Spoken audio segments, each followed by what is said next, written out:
End of the chapter exercise of chapter 3. Sum number 11. Without performing division, determine whether the decimal expansion of 18 by 125 is terminating or non-terminating. If it terminates, state the number of decimal places. हमें बताना है कि 18 bye 125 की decimal expansion terminating होगी या non terminating, but division से नहीं करना हमें। एक तो होता है कि हम डिवाइड करके देखेंगे डेसिमल एक्सपेंशन कैसी आ रही है, बट यहाँ बोला है कि विदाउट डिवीज़न बताओ।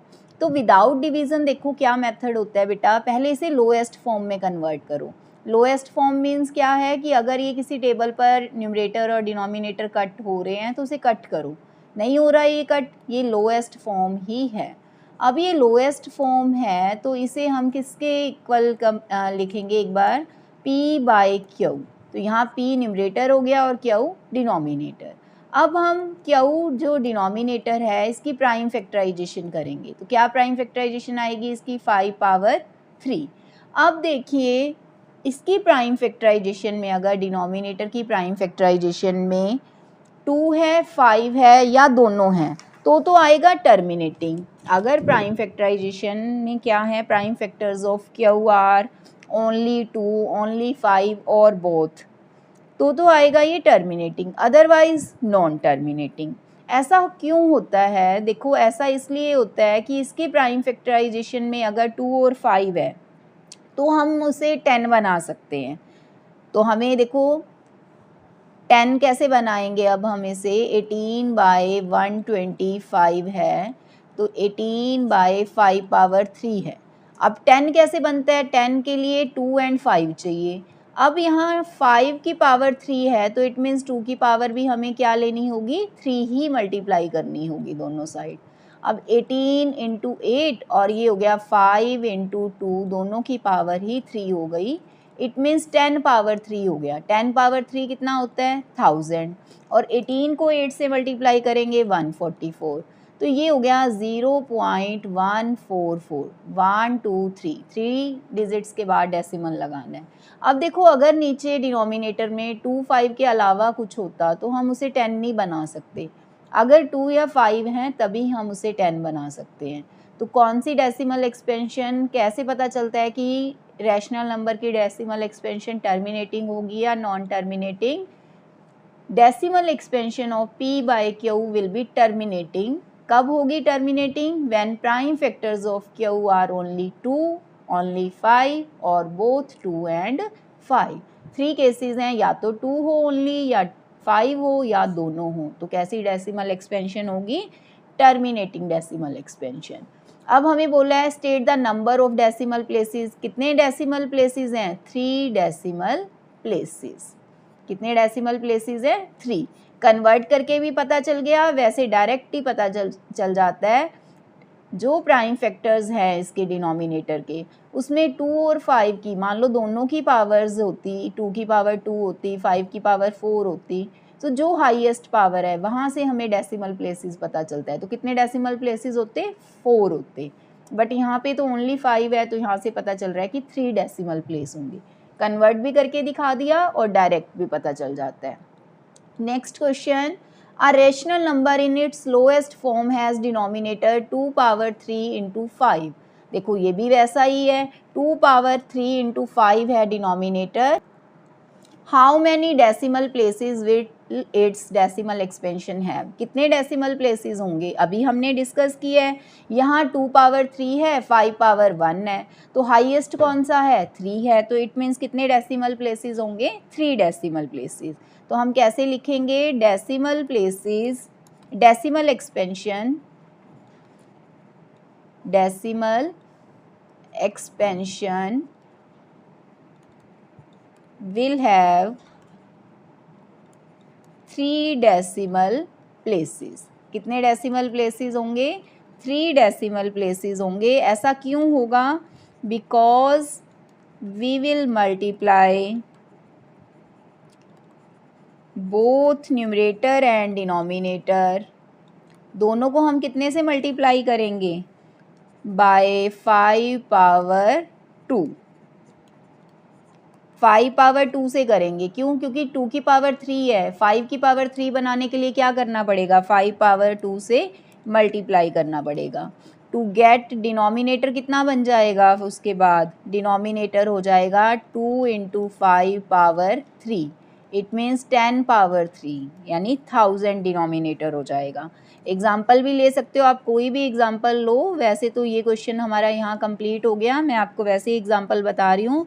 फॉर एग्जाम्पल ये है हमारे पास 5 पावर 1 है, तो हम इसे कितने से मल्टीप्लाई करेंगे? 5 पावर 2 से। तो 7 इंटू 25 और नीचे कितना हो गया? 2 इंटू 5 पावर 3, तो ये 175 बाई 1000। तो इस टाइप से हमारी डेसिमल एक्सपेंशन में कितने डेसिमल प्लेसेस हुए? 3 decimal places. Sum number 13, let A is equal to 7 by 12 and B is equal to 5 by 6. Express both A and B in the form of K1 by M and K2 by M.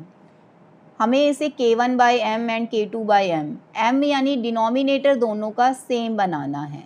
Where K1, K2 and M are integers, सब integers हैं, but condition क्या है? K2 minus K1 is greater than 6. K2 minus K1 क्या होना चाहिए? 6 से greater होना चाहिए। Using the same denominator M, right exactly 5 distinct rational number between A and B, keeping an integer numerator. अब यहाँ तक पहले हम करते हैं क्वेश्चन। हमारे पास एक है नंबर 7 बाई 12 और दूसरा है 5 बाई 6। दोनों का डिनोमिनेटर डिफरेंट है, हमें सेम बनाना है। यहाँ 12 है, यहाँ 6 है। देखो 12 एंड 6 का एलसीएम 12 ही होता है, तो हम इसे अगर 2 बाई 2 से मल्टीप्लाई कर दें तो ये भी कितना हो गया? 10 बाई 12।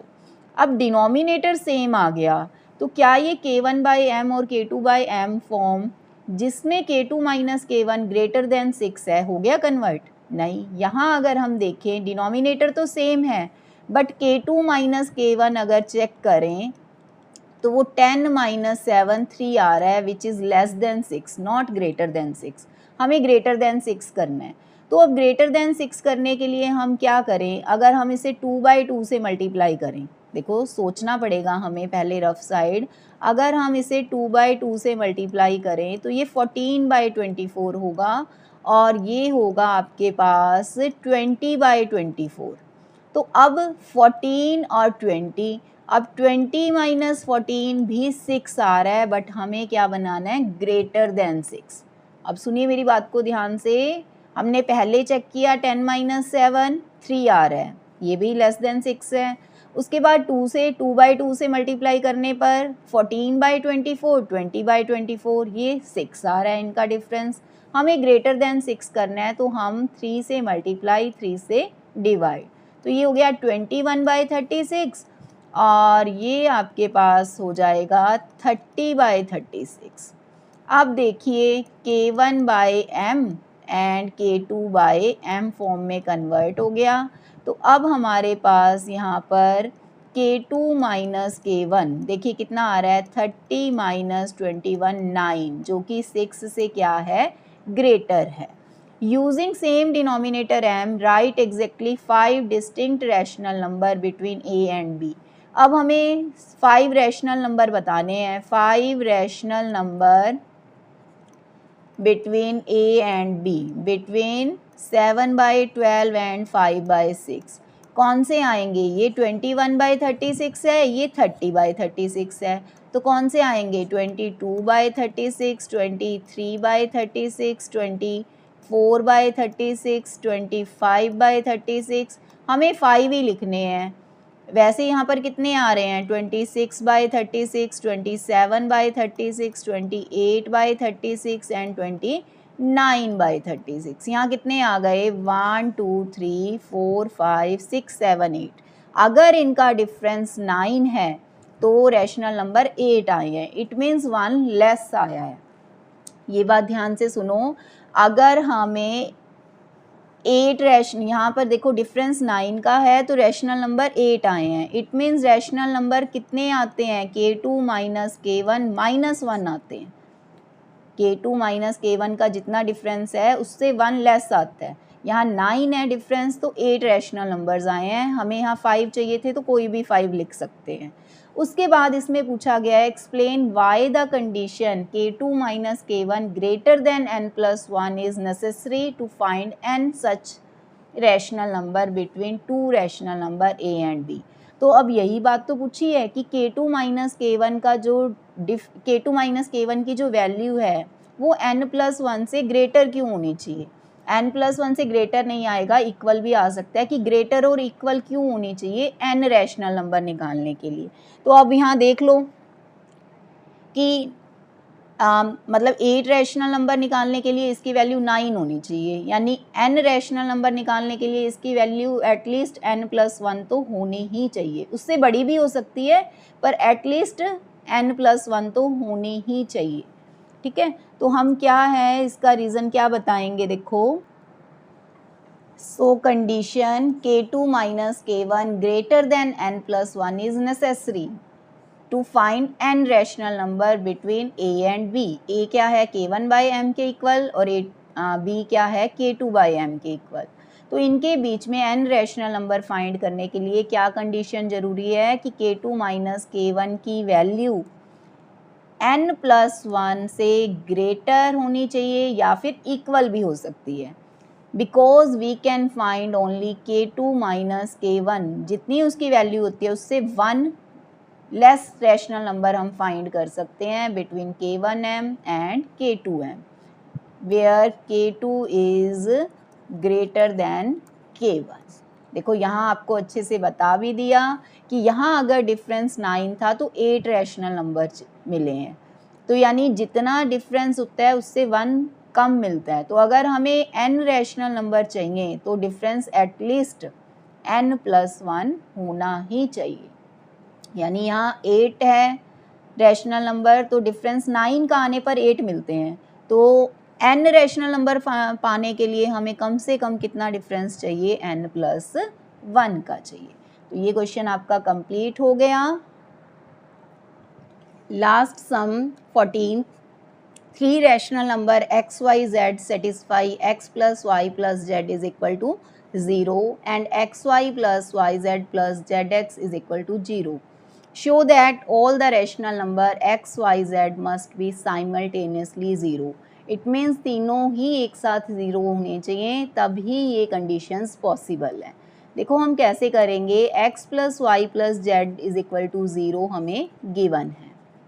हम क्या करते हैं, स्क्वेयरिंग बोथ साइड्स कर लेते हैं, इसकी स्क्वेयरिंग करते हैं और स्क्वेयरिंग करने पर हमारे पास आ जाएगा x plus y plus z whole square is equal to 0 square. Identity लगाओ, x square plus y square plus z square plus 2xy plus 2yz plus 2zx is equal to 0।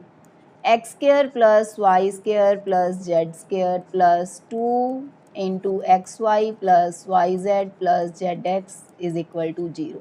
अब ये वैल्यू आपके पास 0 given है, तो यहाँ जब हम इसे 0 पुट करेंगे तो हमारे पास x square plus y square plus z square, तीनों के स्क्वेयर्स का सम जो है एक्स वाई जेड, तीनों के स्क्वेयर्स का सम 0 आ गया।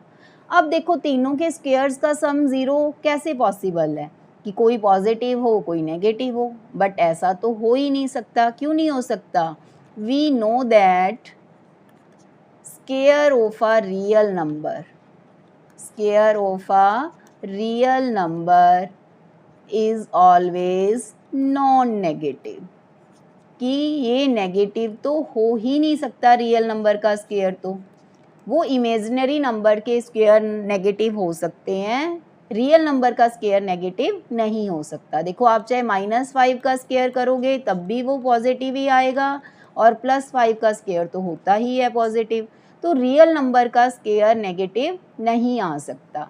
ठीक है, और जो रियल नंबर मतलब इमेजिनरी नंबर आपके सिलेबस में नहीं है, आयोटा होता है, कि आयोटा का स्क्वायर होता है -1, बट वो तो रियल नंबर है ही नहीं, रैशनल नंबर बोल रखा है यहाँ पर, तो रैशनल नंबर तो रियल नंबर्स ही होते हैं। तो रियल नंबर का स्क्वायर क्या होता है, हमेशा नॉन नेगेटिव, मतलब नेगेटिव नहीं हो सकता, 0 हो सकता है या फिर पॉजिटिव हो सकता है। अब पॉजिटिव वाले नंबर तो प्लस होके 0 बन नहीं सकते। इट मीन्स क्या है कि एक्स स्क्वायर भी 0 है, वाई स्क्वायर भी 0 है एंड जेड स्क्वायर भी क्या होगा 0 होगा। तो यहाँ से x भी 0, y भी 0 एंड z भी 0, तीनों ही 0 हैं। x, y, z must be simultaneously 0, एक साथ ही सबको क्या होना पड़ेगा 0 होना पड़ेगा, तभी ये दोनों कंडीशंस पॉसिबल हैं, अदरवाइज पॉसिबल नहीं है कि तीनों का सम भी 0 आ जाए और x y plus y z plus z x भी 0 आ जाए। ये कब पॉसिबल है? When x is equal to 0, y is equal to 0 and z is equal to 0। तो तीनों का ही स्क्वायर का मतलब तीनों ही नंबर क्या होंगे एक साथ 0 होंगे।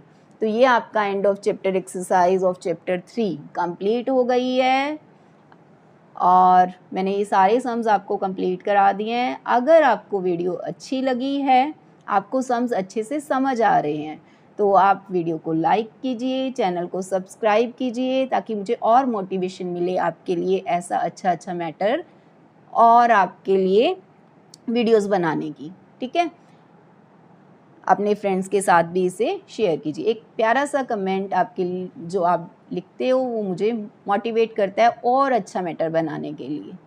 थैंक यू सो मच बेटा, थैंक्स फॉर वॉचिंग।